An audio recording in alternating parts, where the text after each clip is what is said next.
అందరికీ నమస్తే. నేను మీ జర్నలిస్ట్ స్వామి.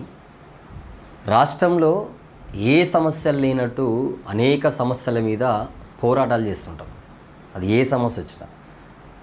కానీ ఈ రాష్ట్ర ప్రభుత్వము అధికారంలోకి రావడం కోసము ఈ రాష్ట్రంలో ఉన్నటువంటి 4 కోట్ల మంది ప్రజలని, ఇంతమంది జనాన్ని కన్ఫ్యూజన్ చేసి ఉచిత పథకాలు పెట్టి ఈ రాష్ట్రంలో ఉన్నటువంటి ప్రజల ఒక్కొక్కరి నెత్తి మీద లక్షల అప్పులు చేసిపోతున్నటువంటి ప్రభుత్వాల గురించి మాట్లాడాల్సినటువంటి అవసరం. ఈ వీడియో తప్పకుండా చాలా వరకు చూడండి, ఎందుకంటే మనం ఏవేవో వీడియోలు చూస్తుంటాం, కానీ ఒక క్లియర్ కట్ అంశంతో మీ ముందుకు వస్తున్నా. అసలు ఈ రాష్ట్రంలో ఉచిత పథకాలు ఎందుకు, ఎవరి కోసం పెడుతున్నారు, ఇది క్లియర్గా చెప్పాల్సినటువంటి బాధ్యత ఈ పాలకుల మీద ఉన్నది. నేను ఒక్కరినను అందరిని ఇంక్లూడ్ చేసి మాట్లాడుతున్నా. సో తప్పకుండా వినండి. చాలా వరకు ఈ వీడియోని రాష్ట్రంలో ఉన్నటువంటి ప్రతి పల్లెకు చేరవేరేటటువంటి బాధ్యత మీ మీద పెడుతున్నాం. ఇక మనం పాయింట్లకు వద్దాం. 6 గ్యారంటీలని అధికారంలోకి వచ్చినటువంటి కాంగ్రెస్ పార్టీ ఇప్పటి వరకు ఈ 6 గ్యారంటీలల్లో ఎంతవరకు సంపూర్ణంగా అమలైందనే విషయం ఎంతమందికి తెలుసు, ఎంతమంది చూస్తున్నారు, ఎవరు లబ్ధి పొందుతున్నారు? ఈ 6 గ్యారంటీ అనే వీళ్ళు పెట్టినటువంటి పథకము ప్రజలను మోసం చేసేటటువంటి పథకమా, ప్రజలకు ఉపయోగపడేటటువంటి పథకమా అనేది మనం తెలుసుకోవాల్సినటువంటి విషయం ఇది. మనం ఎట్లుంటుందనంటే, అధికారంలోకి ఎవరు వస్తారో వాళ్ళని 5 ఏళ్ళ తర్వాత భరించి అప్పుడు మళ్ళీ ఇంకెవరైనా కొత్తగా వస్తే వాళ్ళని అధికారం ఇచ్చుడు తప్ప, ఈ సమస్యలు, ప్రజల సమస్యలు ఏడ ఉన్న రోడ్లు అక్కడే ఉన్నాయి. ఏ గ్రామంలో పోయినా కూడా కన్నీళ్ళు కష్టాలతోని ఏడుస్తున్నటువంటి వలవలబోతున్నటువంటి పరిస్థితులు ప్రతి గ్రామంలో ఉన్నాయి. 10,500 గ్రామాలల్లా, 600 మండలాలల్లా, 33 జిల్లాలల్లా ఎవరు బతుకు మారింది? ఎందుకు మనం ఆలోచన చేస్తలేం? ఇక్కడ చూడండి, ఈ ప్రభుత్వము అధికారంలోకి రావడం కోసం గత ప్రభుత్వాన్ని అనేక విమర్శలు చేసుకుంటా ప్రభుత్వం అధికారం రావడం కోసం అన్ని పథకాలు చెప్పారు. ఏం పథకం చెప్పారు? ఉచిత కరెంటు అన్నాడు. నేను అడుగుతున్నా, ఒక 100 రూపాయల కరెంటు బిల్లు కట్టుకోలేనటువంటి పరిస్థితులు ఉన్నారా ఈ తెలంగాణ రాష్ట్రంలో ఉన్నటువంటి ప్రజలు? సూటిగా సమాధానం చెప్పాల్సినటువంటి అవసరం ఉన్నది. మీరు తీరాల్సిందే. ప్రజలుగా మనం కూడా ఆలోచించుకోవాల్సినటువంటి సందర్భం ఇది. వీళ్ళు మోసం చేస్తున్నారు మనల్ని, వీళ్ళ కుట్రలు మనం పసిగడతలేం. అవకాశం వస్తుందని చెప్పేసి సందర్భాన్ని బట్టి ఎన్నికలప్పుడు మనం వాళ్ళు ఇచ్చేటటువంటి ఏదో పదో పరకు మనకు ఏదో అవసరాలకు ఎల్లదీస్తుందని చెప్పేసి మనం వాళ్ళకు ఓట్లు వేస్తుంటే, మనం చివరికి ఏమవుతుందో తెలుసా? ఈ రాష్ట్ర ప్రభుత్వము వీళ్ళు చేస్తున్నటువంటి పనులు కావచ్చు, మళ్ళీ వచ్చే వాళ్ళ అధికారంలోకి వస్తే కూడా అప్పులు పేర్చిపోతున్నారు. మన భవిష్యత్తు తరాలను మొత్తం దెబ్బతీసే ప్రయత్నంలో ఇప్పుడున్నటువంటి పాలకులు ఉన్నారు. ఎవరు మంచోళ్ళు అంటే ఏం చెప్తారు? పలానా ఆయన మంచోడు అంటావా, నెక్స్ట్ ఇంకోళ్ళు వచ్చినా కూడా వాళ్ళు చేసే పని ఇదే ఉంటుంది. ఎవరిని ఎన్నుకుంటున్నాం? ఏం జరుగుతుంది అసలు? అట్లాగనే ఈ ఉచిత కరెంటుతోని వీళ్ళు తీసుకొచ్చినటువంటి సెంటిమెంట్ అంతో ఇంతో కాదు. అరే మనకు ఉచిత కరెంటు వస్తుందంట, అదేదో మనం 100 రూపాయలు కట్టుకోలేరా అండి, 200 కట్టుకోలేదా? వీళ్ళు ఉచిత కరెంటు పెట్టినప్పుడు మనం బిల్లులు కట్టలేదా? అంటే వీళ్ళు మభ్యపెట్టి మోసం చేసి మన దగ్గర నుంచి ఓట్లు ఎత్తుకొని పోయినారు. ఇక రెండో అంశం, ఉచిత బస్సు అని పెట్టారు. అమ్మలక్కలు మీరు బస్సులలో ఎక్కి చూస్తే జుట్లు పట్టుకొని కొట్టుకున్నటువంటి పరిస్థితి. మొగళ్ళకు సీట్లు ఇస్తారు, ఆడోళ్ళకు సీట్లు ఇవ్వలేనటువంటి పరిస్థితి. మహిళలు రోడ్ల మీద నిలబడితే ఈ బస్సులు నడిపేటటువంటి డ్రైవర్లు వాళ్ళని చూసి ఆపలేనటువంటి పరిస్థితి. ఇల్లు ఎక్కితే పైసలు రావు, అక్కడ ఏమన్నా వాళ్ళు మగ మనుషులు ఎక్కించుకోకపోతే బాగుంటుందని చెప్పేసి లైవ్లో చాలామంది చూసినాం. బస్సులు ఎక్కి కూడా గమనించినటువంటి పరిస్థితి. అంటే ఇక్కడ మోసం చేయడం తప్ప వేరేది ఏం లేదు. క్లియర్గా చెప్తున్నా, మోసం చేస్తూ తప్ప వేరేది ఏం లేదు. ఈ ఫ్రీ బస్తో ఏమొచ్చిందని చెప్పండి? ఎంత నష్టం జరిగింది? ఆర్థిక వ్యవస్థ మీద ఎంత నష్టం జరుగుతుంది చెప్పండి. ఆ వచ్చేటటువంటి డబ్బులు ఎక్కడ పెట్టాలనో కూడా చెప్తా. ఆర్థికంగా బస్సులు, ఆర్టీసీ డిపార్ట్మెంట్ నుంచి వచ్చేటటువంటి డబ్బులు, కరెంటు వీల్చేలో వచ్చేటటువంటి డబ్బులు, ఇంకా వీళ్ళు పెట్టినటువంటి పథకాలు ఉన్నాయి కదా, ఇవి ఎక్కడ ఖర్చు పెట్టాలో నేను చెప్తా. ఇవన్నీ ఎందుకండి? ఒంటరి మహిళ పింఛన్ ఏది, ఎవరికి ఇచ్చారు, ఎంతమందికి ఇస్తున్నారు? అప్లికేషన్ పెడితే రిజెక్ట్ చేస్తారా? సంవత్సరాలు రిజెక్ట్ చేస్తారా? దాన్ని కావాలంటే మధ్యలో ఉన్న కమిషన్లు కావాలన్నా? ఎక్కడ పోతున్నాం మనం?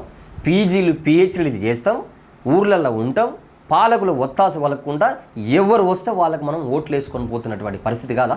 ఏమన్నంటే వాళ్ళ మంచోళ్ళు కాదు, వీళ్ళు మంచోళ్ళు కాదు అని చెప్పేసి బట్టగాల్చి మీద వేస్తున్నాం కదా. మనం ఏందనేది క్వశ్చన్ చేసుకోవాల్సినటువంటి అవసరం వచ్చింది. ఇక 4,000 పింఛన్ అన్నారు.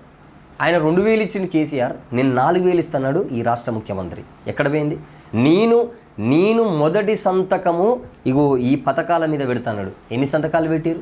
ఎన్ని పథకాలు అమలైనాయి? నేను మా నాయనమ్మని, మా ఊర్లో ఉన్న వాళ్ళని, తాతలని, వాళ్ళ నీళ్ళని అందరూ అడుగుతానంట. ఊర్లోకి పోయినప్పుడల్లా ప్రతి ఒక్కరిని అడుగుతా, ఎక్కడ పోయింది 4000 పింఛన్? ఎక్కడ ఇస్తున్నారు మీరు? ఎవరికి ఇస్తున్నారు? ఎంతవరకు అమలైంది? ఎందుకు చెప్తారు ఈ అబద్ధాలు? ఎందుకు మోసం చేస్తారు జనాలని? ఇక్కడ పాలకులు అనాల్సిన అవసరం లేదు. ఈ ముఖ్యమంత్రి గతంలో ఒక మాట అన్నాడు, పాలకులు మారారండి, పాలకులు ఎప్పుడు అట్టనే ఉంటారు, ప్రజలు మారాలి, ప్రజలు ప్రలోభాలకు గురవుతున్నటువంటి పరిస్థితిలో పాలకులు ఎన్నైనా ప్రలోభాలు పెడతారు, మారాల్సినటువంటి ప్రజలు అని చెప్పేసి క్లియర్గా చెప్పాడు. ఇక్కడ ఎవరు అర్థం చేసుకోవాలా? 500 సిలిండర్ అన్నాడు.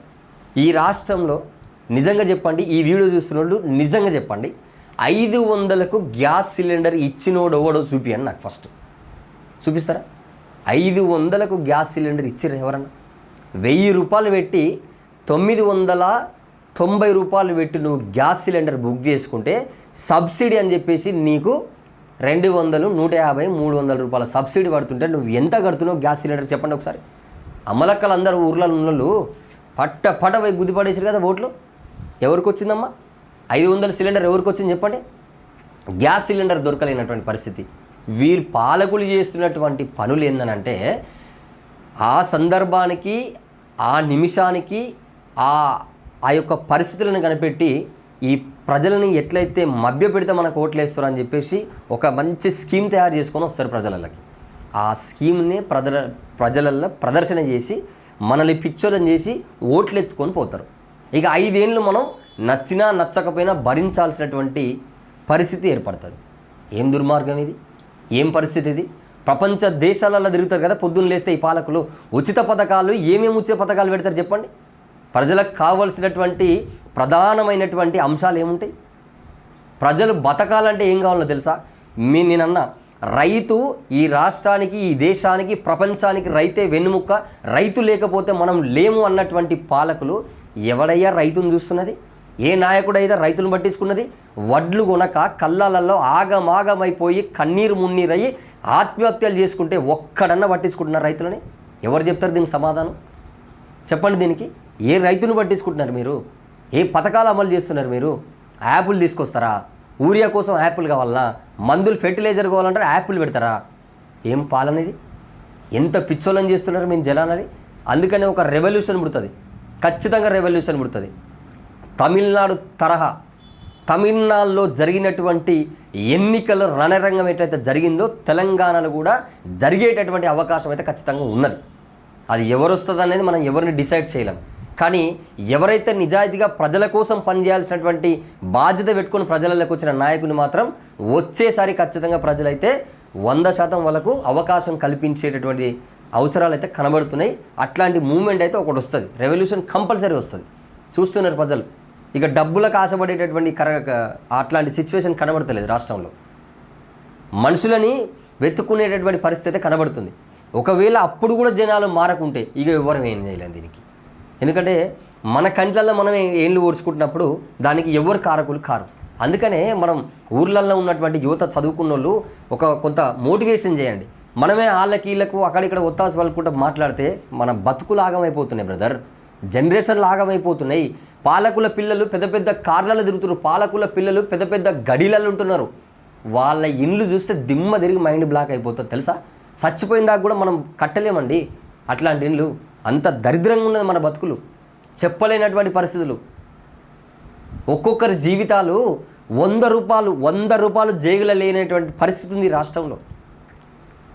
చదువుకుందామంటే డబ్బులు లేక, ఆర్థిక పరిస్థితి కరెక్ట్ లేక, చదువుకోలేక కూలి నాలి పని చేస్తున్నటువంటి పరిస్థితి. ఎవరు ఆదుకుంటారు వీళ్ళని? ఈ ప్రభుత్వ పాలకులు ఏమన్నా చూస్తారా? నేను ఒకటి అడుగుతున్నా, ఈ 6 గ్యారెంటీలు వద్దు, ఉచిత పథకాలు వద్దని నేను అన్నా కదా, ఇప్పటిదాకా చెప్పినా కదా. ఏం కావాలో తెలుసా ఉచిత పథకాలు? మీకు నిజంగానే ఈ పాలకులకు గట్స్ ఉంటే, మీరు నిజంగానే చేయాలనుకుంటే ఉచిత విద్యని ఇవ్వండి. ఉచిత విద్యని ఎల్కేజీ నుంచి వెళ్ళి యూకేజీ నుంచి వెళ్ళి మొదలు పెడితే వాడు చదువుకొని ఉద్యోగం కొట్టిన దాకా మీరు ఉచిత విద్యని ఇచ్చే కెపాసిటీ ఉందా మీ దగ్గర? దీన్ని ఛాలెంజ్ చేయాలి. దీన్ని ఛాలెంజ్ చేయండి, దీన్ని తీసుకురండి. ఉచిత వైద్యం ఇస్తారా? కోట్ల రూపాయలు పెట్టి హాస్పిటల్ కట్టిస్తుంటే ఆ హాస్పిటల్కు ప్రైవేట్ హాస్పిటల్కి రిబ్బన్ కట్ చేస్తాను పోతారు కదా ఈ పాలకులు. ఇక చెప్పండి, ఇక అంత దాగున్నది ఇక్కడే. ఒక మనిషి మంచిగా బతకాల, స్వేచ్ఛగా నిమ్మలంగా ఎలాంటి బాధలు లేకుండా ఉండాలంటే ఒక మనిషికి కావాల్సినటువంటి ఒక 4 అంశాలు ఉన్నాయి. అవి ఉచితం ఇవ్వండి.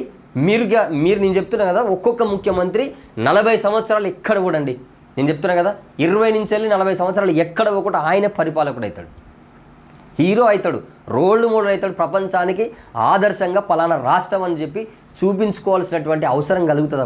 అప్పుడు వస్తుంది. ఏమేమి ఇవ్వాలి తెలుసా? ఉచిత విద్య ఇవ్వండి. మొత్తం రాష్ట్రంలో ఉన్నటువంటి ప్రజలందరికీ ఉచిత విద్య ఇస్తున్నామని సంతకం పెడతారా? 1000 కోట్ల రూపాయల బడ్జెట్ అక్రమాలు జరుగుతున్నాయి కదా, పెద్ద పెద్ద కాంట్రాక్టర్ల కమిషన్లు కొడుతున్నారు కదా, అవన్నీ బంద్ చేసి ఉచిత విద్య ఇస్తారా? ఉచిత వైద్యం ఇస్తారా? ప్రతి గ్రామానికి హాస్పిటల్ కడతారా? ప్రతి మండలానికి హాస్పిటల్ కడతారా? ప్రతి జిల్లాకు హాస్పిటల్ కడతారా? అత్యాధునిక పరికరాలతో ఉన్నటువంటి హాస్పిటల్ నిర్మిస్తారా? కడతారా? ఇది కట్టలేరు, చెయ్యలేరు. ఇది ప్రపంచ దేశాలలో పొద్దున్న లేస్తే తిరిగి వస్తున్నటువంటి ఈ పాలకులు అక్కడ మొత్తము విద్య ఎట్లుంటుంది, వైద్యం ఎట్లుంటుంది అనేది వీళ్ళకి తెలుసు.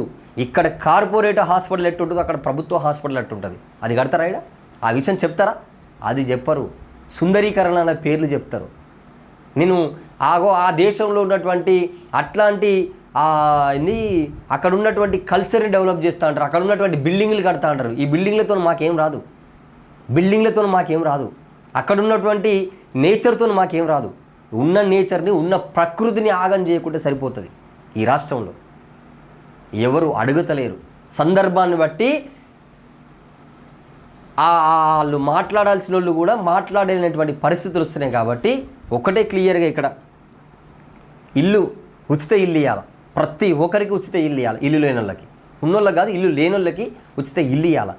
భూమి లేనివాడికి ఉచిత భూమి పంపిణీ చేయాలి. ఈ 4 చేసే కెపాసిటీ కానీ ధైర్యం కానీ ఈ పాలకుల దగ్గర, ఈ ప్రభుత్వం దగ్గర ఉంటే 100% ఈ రాష్ట్రంలో ఆర్థికం, పేదరికం, చదువు లేకుండా ఆరోగ్యం ఖరాబు కాకుండా ఉండాలంటే ఇవి కావాలి. మనిషి బతకాలంటే ఫస్ట్ మనకి పని ఉండాలి. ఆ పని కావాలంటే భూమి ఇరి. ఆ మనిషి బతకాలి, నీడ ఉండాలి అని అంటే ఆ మనిషి ఉండాలి అంటే ఏడు ఉండాలి? ఇల్లు ఉండాలి. ఆ ఇల్లు కట్టిరు పేదోనికి. ఉచిత వైద్యం అందియండి. వానికి ఇప్పుడు ఒక హాస్పిటల్లో చూపించుకోండి, లక్షలు వస్తురండి, లక్షలు వస్తు ఉన్న ఆస్తులు మొత్తం అమ్ముకొని కార్పొరేట్ హాస్పిటల్కి పోతే పిప్పి చేసి పిప్పి చేసి హాస్పిటల్ ఉన్నోడు పక్కన పెడితే ఆ బయట ఉన్నోడు పిప్పి అయిపోయి వాడు కూడా హాస్పిటల్ పడే పరిస్థితి వచ్చింది. ఇది చేయండి. ఉచిత విద్య ఇవ్వండి. ఇవి ఇచ్చినప్పుడు మాత్రమే మీరు సక్సెస్ అవుతారు. తెలంగాణ రాష్ట్రంలో ఉన్నటువంటి ప్రజలు, నేను చెప్తున్నా, మనము ఏదో హైలైట్గా ఉన్నటువంటి వీడియోలు, ఏదో బాగా హల్చల్ వైరల్ అవుతున్నటువంటి వీడియోలు, ఆ వీడియోలో ఏ అంశం ఉండదు కానీ దాన్ని హైలైట్ చేస్తారు. సమాజానికి అక్కెరకొచ్చే అంశాల మీద మనం మాట్లాడుకున్నప్పుడే, నువ్వు ప్రశ్నించినప్పుడే, నువ్వు పాలకుడిని ఎంత పెద్దోన్నైనా సరే నువ్వు నిలదీసినప్పుడు మాత్రమే నీ సమస్యకు పరిష్కారం దొరుకుతుంది. తప్పితే ఇక మనం ఎంతసేపు ఉన్న ఇన్స్టాగ్రామ్లు, యూట్యూబ్లు, రీల్స్, ఫేస్బుక్లు ఈ కూడా కూర్చున్నాం అనుకో, మనం ఓట్లేసే యంత్రాలుగా మిగిలిపోతాం. లాస్ట్కి వచ్చేవరకల్లా మళ్ళీ ఈ పాలకుల కొడుకులే మన ముందరనే వచ్చి మన తోటోడే, మనకంటే చిన్నోడే వాడు వచ్చి ఎమ్మెల్యే అవుతాడు, మనం ఇట్లనే ఉంటాం. సో కాబట్టి నేనేమంటున్నానంటే, మరీ ముఖ్యంగా నిరుద్యోగులు, నేను చెప్తున్నా, నోటిఫికేషన్లు వేస్తారని చెప్పేసి నిరుద్యోగులు బాగా రోడ్ల మీద మొత్తం తిరుగుతున్నారు కదా. నేను చెప్తున్నా భయ్యా, నిజంగా చెప్తున్నా, అన్నలు తమ్ముళ్ళు అందరూ కూడా ఒకటే మాట చెప్తున్నా, మీరు నిరుద్యోగులు అని మీరు భయపడుతున్నారు, బాధపడుతున్నారు, ఫీజులు కట్టుకుంటూ అక్కడిక్కడ ఉండుకుంటే డబ్బులన్నీ కూడా ఖర్చు అవుతున్నాయి, మాకు ఉద్యోగ నోటిఫికేషన్లు ఇస్తారు అంటారు కదా. నిజం చెప్తున్నా, నెక్స్ట్ వచ్చే ఎన్నికలల్లా మీరు చేయాల్సింది ఒకటే పని. ఈ ప్రభుత్వ పాలకులు జలకియాలంటే, వీళ్ళని భయపెట్టియాలంటే మీరు ఒకటే చేయండి. గ్రామ స్థాయిలో ఉన్నటువంటి వార్డు మెంబర్ నుంచి వెళ్ళి ముఖ్యమంత్రి దాకా మనం పోటీ చేసే అధికారం మనకు, ఏమంటారు దాన్ని, అవకాశం ఉంది మనకు, ఆ హక్కు కూడా ఉన్నది మనకు. రాజ్యాంగం ప్రకారం ఎవరైనా పోటీ చేయొచ్చు. సో ప్రజాప్రతినిధులు కావాలని నేను అనుకుంటున్నాను. నిరుద్యోగులు అనే మాట మనం ఎంతసేపు ధర్నాలు చేస్తున్నా, ప్రభుత్వాలు పాలకులు మారుతురు తప్పితే ఈ నిరుద్యోగులు ఇట్లనే ఉంటారు, ఆ లక్షల ఉద్యోగాలు అట్లనే ఉంటున్నాయి, వాళ్ళు చెయ్యరు. ఈ పరిస్థితి మారదు. ప్రతి ఒక్కరు పొలిటీషియన్ కండి, ప్రతి ఒక్కరు పొలిటీషియన్ కండి. గ్రామంలో ఉన్నటువంటి వార్డు మెంబర్ నుంచి మొదలు పెడితే రాష్ట్ర ముఖ్యమంత్రి వరకు పోటీ చేయొచ్చు. ఇది చేయండి ఒక్కోసారి. ఎందుకు రాదు మార్పు నాకు అర్థం కాదు, కానీ మార్పు మన కాడనే ఉంది. మనం మారితే మార్పు వస్తూనే ఉంటుంది. సో మనం తీసుకునే ఒక డెసిషన్ ఉంటుంది కదా, ఆ డెసిషన్నే మేకింగ్ చేస్తుంది, నువ్వేందనేది డిసైడ్ చేస్తుంది. కాబట్టి ఇట్లాంటి విషయాలను క్లియర్గా మనం తెలుసుకోవాలి. ఓపిక లేవు. ఒక విషయాన్ని క్లియర్గా ఒక 10 నిమిషాల 5 నిమిషాల ఒక విషయాన్ని మనం వినేటటువంటి ఓపిక మన దగ్గర లేదు ప్రస్తుతం. మన దగ్గర ఏముంటుందంటే అక్కరకరాని సమాచారాన్ని మనం ఎంతైనా వినగలుగుతాం, కానీ యూజ్ఫుల్ వచ్చేది ప్రజలకు అరే ఈ అంశం వింటే ఇది కరెక్టేరా అనే అంశాన్ని మనం నెగ్లెక్ట్ చేసి మనం పక్కకు పట్టిస్తున్నాం. సో తప్పకుండా ఇవి అర్థం చేసుకోవాలి. ఎక్కడో లేదు, మన భవిష్యత్తు మన దగ్గరనే ఉన్నది. ఖరాబు కావాలన్నా మంచి కావాలన్నా మన దగ్గరనే ఉన్నది. సో తప్పకుండా ఆలోచించండి. ఇట్లాంటి వీడియోలు ఖచ్చితంగా మన ఛానల్లో రోజుకి లేదా 2 రోజులకు ఒకసారి వస్తూనే ఉంటుంది. తప్పకుండా ఇది వినండి, చాలా వరకు షేర్ చేయండి. చాలా వరకు ఎవరికి కూడా అంశాలు తెలియలేనటువంటి విషయాలను చెప్పేటటువంటి బాధ్యత నీకు నాకు ఈ రాష్ట్రంలో ఉన్నటువంటి యువత మీదనే ఉన్నది. సో తప్పకుండా మన ప్రయత్నం మనం చేద్దాం. ప్రజలని ఎప్పటికప్పుడు నిరంతరం మనం వాళ్ళని మేల్కొలికే ప్రయత్నంలో ముందరసలో మనం ఉందాం. చూస్తూనే ఉండండి మన ఛానల్.